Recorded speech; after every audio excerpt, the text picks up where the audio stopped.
मैं अपनी भाभी से आजकल बहुत नज़र चुराता था, क्योंकि मैं नहीं चाहता था कि वह मुझे फिर से वही काम दे जो मैं नहीं करना चाहता था। इसलिए मैं उनसे नज़रें चुराता था।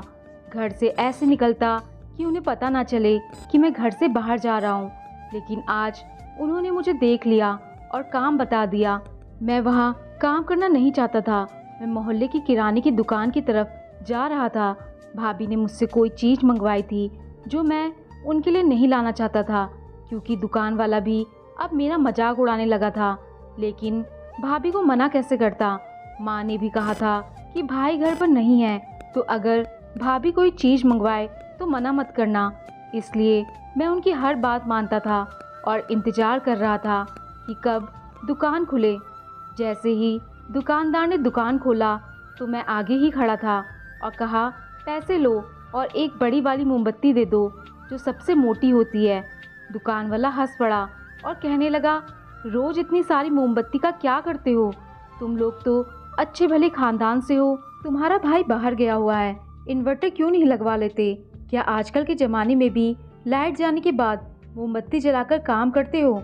यह सुनकर मुझे गुस्सा आ गया और मैंने दुकानदार से कहा, भाई मेरा सामान दे दो, और भी काम है मुझे। मेरा उससे कहने का यह मतलब था कि तुम अपने काम से काम रखो, तुम्हारा काम है सामान बेचना। मैंने वह मोमबत्ती ली और घर वापस आ गया। भाभी पहले ही इंतज़ार में खड़ी थी। मेरी भाभी बहुत ही ज़्यादा खूबसूरत थी।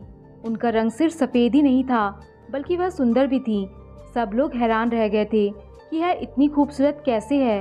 इतनी खूबसूरत तो फिल्म की हीरोइन भी नहीं होती। यही खूबसूरती थी जिसको देखकर मेरी माँ ने फ़ौरन सोच लिया था कि अपने बेटे की शादी इसी के साथ करूँगी। शादी के 1 महीने बाद तक सारे खानदान वाले जो शादी में नहीं आ सकते थे, वह बार बार हमारे घर आते रहे।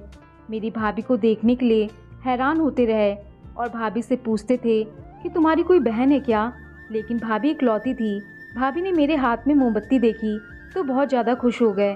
उन्होंने खुशी खुशी मेरे हाथ से मोमबत्ती ले ली और उसके अंदर से वह धागा निकालकर वही फेंक दिया और मोमबत्ती के लिए अपने कमरे में चली गई। शाम हो चुकी थी।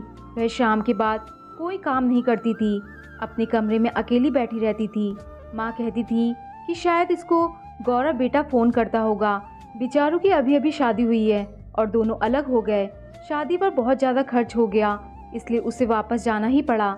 लेकिन कोई बात नहीं, 1 साल में वापस आ जाएंगे। मेरी बहू का दिल तो दुखता ही होगा। मेरी माँ मेरी भाभी पर फिदा थी। माँ को उनमें कोई भी गलती नज़र नहीं आती थी। यह बात बड़ी ही अजीब और अनोखी थी कि एक सास होकर भी वह मेरी भाभी से इतना प्यार करती थी। मेरी भाभी भी सबके साथ अच्छे तरीके से रहती थी, लेकिन शाम होते ही वह अपने कमरे में चली जाती थी। मैं इस बात पर हैरान था कि अगर मोमबत्ती को जलाकर रोशनी करने के लिए मंगवाया है, तो फिर इसका धागा क्यों निकाल दिया था? इसके बगैर तो वह जलेगी नहीं, तो फिर इसको मंगवाने का क्या ही फ़ायदा हुआ? मुझे कुछ समझ नहीं आ रहा था। मैं बड़ा परेशान रहता हूँ। दुकान वाला मुझे ताने देता था।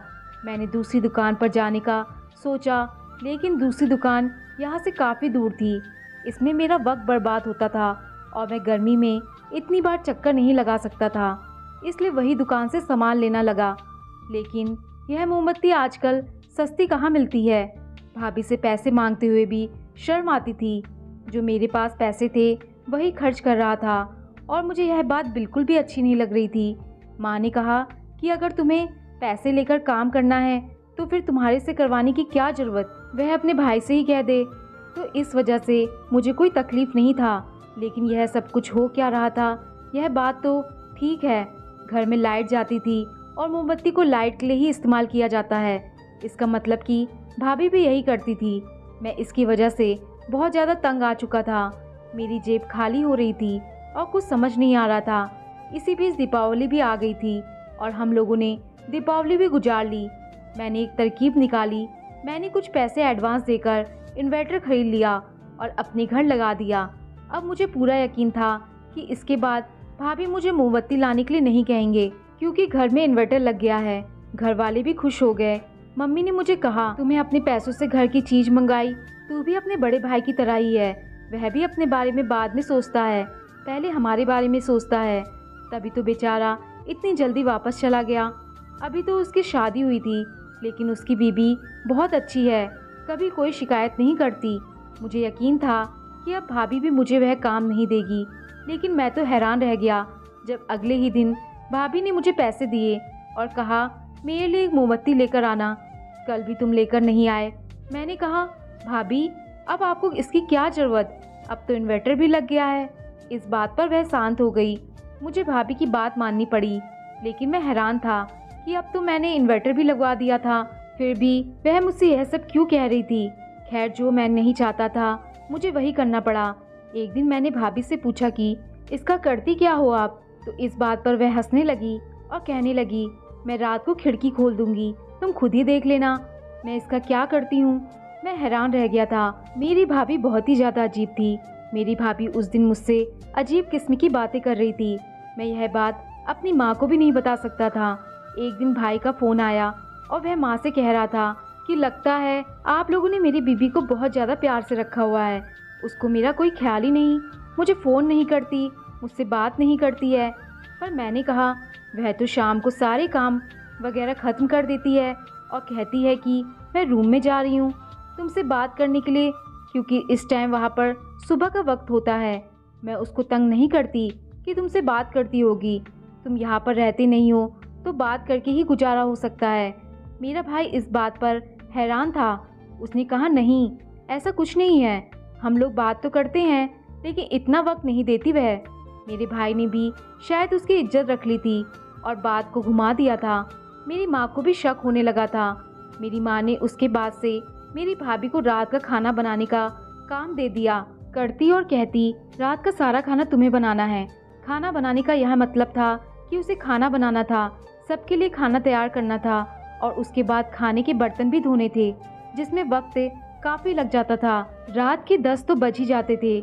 हमारे घर में खाना देर से खाया जाता था। भाभी ने 2 दिन तो यह काम किया, उसके बाद वह परेशान हो गई। उन्होंने कहा मैं यह काम नहीं करूँगी।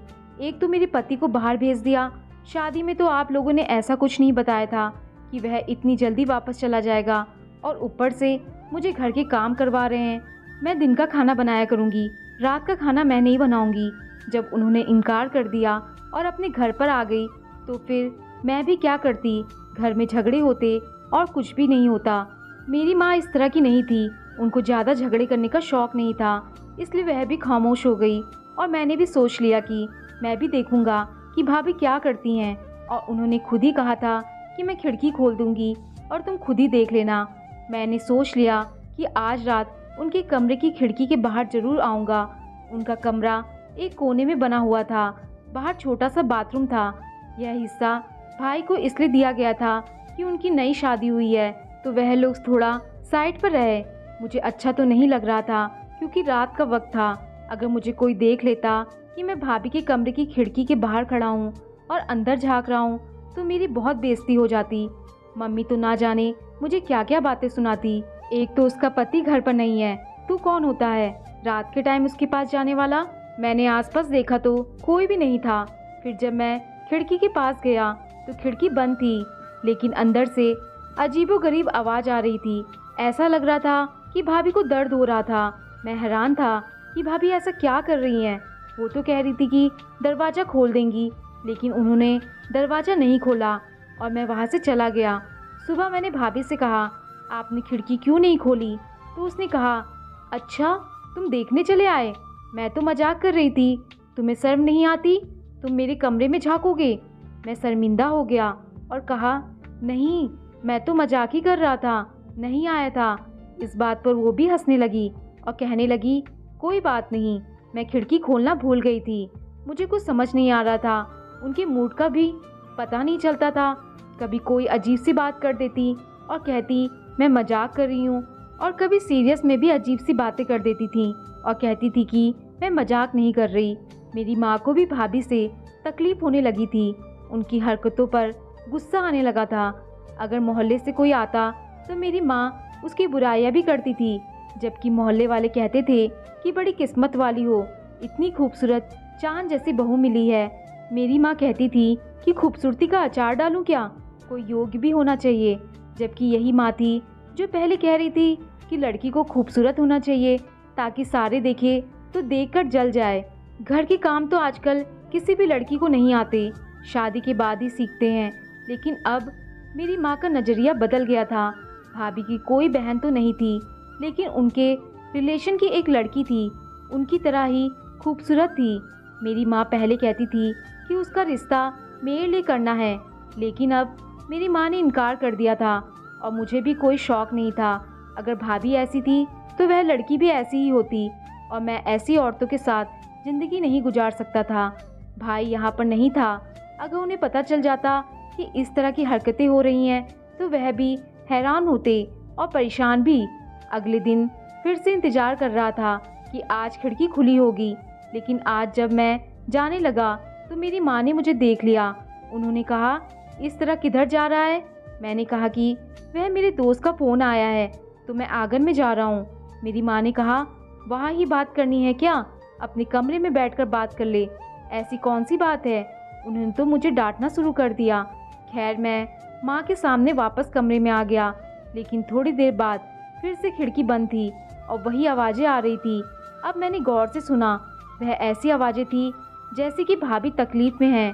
क्या वह भाई की याद में रो रही थी? लेकिन वैसे तो उनकी हरकतों से ऐसा नहीं लगता था कि उनको भाई की याद आती है। भाई कहते थे कि यह मुझसे ठीक से बात भी नहीं करती, आप लोगों ने इसको कामों में तो नहीं लगा रखा है। लेकिन ऐसा तो कुछ भी नहीं था। फिर आवाज़ें क्यों आ रही थी? आज मैं बड़ा परेशान हो गया। अगले दिन मैंने भाभी से कोई उसके बारे में कोई जिक्र नहीं किया। वह शायद मेरे साथ मजाक कर रहे थे। रोज कहती थी कि मैं खिड़की खोल दूंगी, लेकिन खिड़की खोलती नहीं थी। मैंने सोच लिया था कि मैं यह सब कुछ अपने दिमाग से निकाल दूंगा। वैसे भी मुझे उनकी ज़िंदगी में बोलने की ज़रूरत नहीं थी, लेकिन दूसरी तरफ वह चीज़ें भी मुझसे मंगवा देती थी। तो फिर मैं क्या करता? एक दिन भाई का फ़ोन आया और उन्होंने कहा कि वह 3 महीने के लिए आएंगे और उसके आने में ज़्यादा दिन नहीं है, क्योंकि उसको छुट्टियां मिल रही हैं। जिस शहर में वह काम करता है वहाँ के हालात ख़राब हैं, उसको जल्द वापस भेज दिया जाएगा और वह 3 महीने के लिए यहीं पर रहेगा। यह बात सुनकर हम सब खुश हो गए, लेकिन भाभी की शक्ल देखकर ऐसा लगता था कि वह बहुत ज़्यादा परेशान हो गई थी। उनके चेहरे पर बिल्कुल भी खुशी नहीं थी। उन्होंने कहा कि ऐसी अफवाहें आ रही हैं, कुछ भी नहीं होगा, छुट्टियां नहीं मिलेगी, उधर ही काम करेंगे और काम नहीं करेंगे तो पैसे कहाँ से आएंगे? मेरी माँ ने सीधा कह दिया, तुम्हें तो खुश होना चाहिए कि तुम्हारा पति वापस आ रहा है और तुम्हें काम और पैसे की पड़ी हुई है। तो मेरी भाभी ने उल्टा जवाब दिया और कहा कि पैसे नहीं आएंगे तो यह घर कैसे चलेगा? आपको यह बेटा तो कोई काम करता नहीं, जबकि मैं घर में बच्चों को ट्यूशन पढ़ाने जाता था। वैसे भी मेरी पढ़ाई चल रही थी, मुझे काम करने की क्या ज़रूरत थी? पापा की पेंशन आती थी और भाई भी तो सारा घर चलाते थे। मैं कुछ बोलने लगा, लेकिन मैंने माँ को चुप करवा दिया। मैंने कहा, वह अपना रंग दिखा रही है और इस तरह घर का माहौल ख़राब होगा और आपका भी ब्लड प्रेशर बढ़ जाएगा। मैं अपने कमरे में चला गया। मैं खुश था कि उन्होंने मेरी बात मान ली और वह शांत हो गई। मैं नहीं चाहता था कि घर में कोई बवाल हो। मेरी भाभी छोटी छोटी बातों पर ताने देने लगी थी। शायद उनको अच्छा होने वाला रोग खत्म हो गया था। वह हमें बताने लगी थी कि वह किस किस्म की औरत है। मैं भाभी से दूर रहता था, अपने काम से काम रखता था। जब वह मुझसे कुछ मंगाती तो लेकर दे देता था। एक दिन मैं अपना फ़ोन लेकर उनके कमरे के पास से गुजर रहा था। रात का वक्त था। जब उन्होंने मुझे इशारा किया, मैं कमरे के अंदर चला गया। मैं समझा कि वह मेरे साथ मजाक कर रही हैं। मैं वापस जाने लगा, लेकिन जैसे ही जाने लगा मेरे कदम रुक गए, क्योंकि उन्होंने कमरे की खिड़की खोल दी थी। इसका मतलब यहाँ था कि आज वह मजाक नहीं कर रही थी। खिड़की खुली हुई थी और मैं अंदर झांककर देख सकता था। मैं यहाँ मौका नहीं जाने देना चाहता था। अगर मेरे हाथ उनकी कमजोरी लग जाती तो मैं ज़रूर माँ को बता देता और अपने भाई को भी भेज देता। लेकिन भाभी को पता नहीं था कि आज उन्होंने कितनी बड़ी गलती कर दी। अब मेरे दिल में उनके लिए बिल्कुल भी इज्जत नहीं थी। वह मेरी माँ के साथ झगड़ा करती थी और मुझे यह सब कुछ पसंद नहीं था। मैं आगे बढ़ा और काफ़ी हैरान भी था कि क्या होने वाला है। खिड़की खुली हुई थी और कमरे की लाइट भी ऑन थी। देखने के लिए गर्दन अंदर की तो सामने का मंजर पहले तो मुझे ठीक से दिखाई नहीं दिया। उसके बाद जब देखा तो हैरान रह गया। मेरे होश ही उड़ गए। अब मुझे पता चला कि भाभी को दर्द क्यों होता था, क्योंकि भाभी मोमबत्ती जलाकर और उसे पिघलाकर अपने चेहरे और हाथों पर लगा रही थी। गर्म गर्म बत्ती लगाकर जब वह सामने बैठी थी तो बहुत ही अजीब लग रही थी। उन्होंने भी मुझे देख लिया। मैं अंदर झांक रहा हूँ और मेरी तरफ देखकर अजीब से देखने लगी। मुझे डर लगने लगा। मैं वहाँ से चला गया। भाभी ने सुबह जब यह बात की तो मैंने कहा, आप यहाँ क्या कर रहे थे? उसने कहा कि तुम्हें क्या लगता है मैं इतनी खूबसूरत क्यों हूँ? मैं रोज रात को अपने चेहरे पर मोमबत्ती लगाती हूँ, वही लगा रही थी। उसकी वजह से मेरे चेहरे की सारी गंदगी मेरी शक्ल से उतर जाती है, तभी तो मैं इतनी खूबसूरत लगती हूँ। मैंने सोच लिया था कि भाभी पागल है और दोबारा मैंने उनसे कोई बात नहीं की।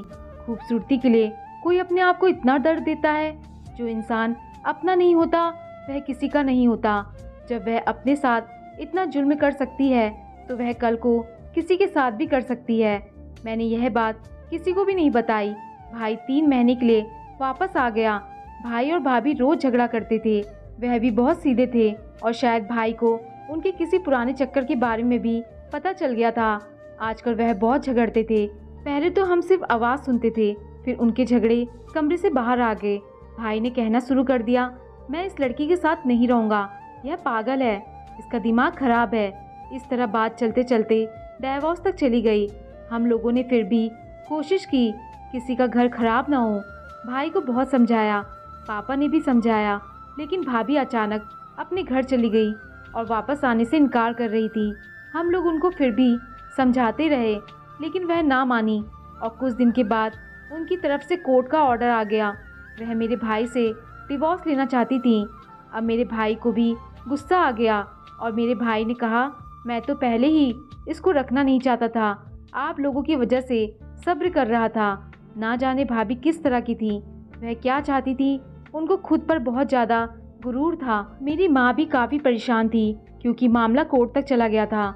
मेरे भाई ने कहा, आपने लड़की की शक्ल देखी लेकिन इसका किरदार और इसकी अक्ल नहीं देखी, केवल शक्ल देखकर इसको ले आई। दोस्तों, आप लोगों से गुजारिश है, किसी का भी केवल खूबसूरती ना देखे, सब कुछ देखने के बाद ही शादी करें, क्योंकि शादी कोई खेल नहीं है। दोस्तों, आपको कहानी पसंद आई हो तो लाइक, शेयर और कमेंट जरूर करें और चैनल पर नए आए हैं तो चैनल को सब्सक्राइब करना ना भूलें। धन्यवाद।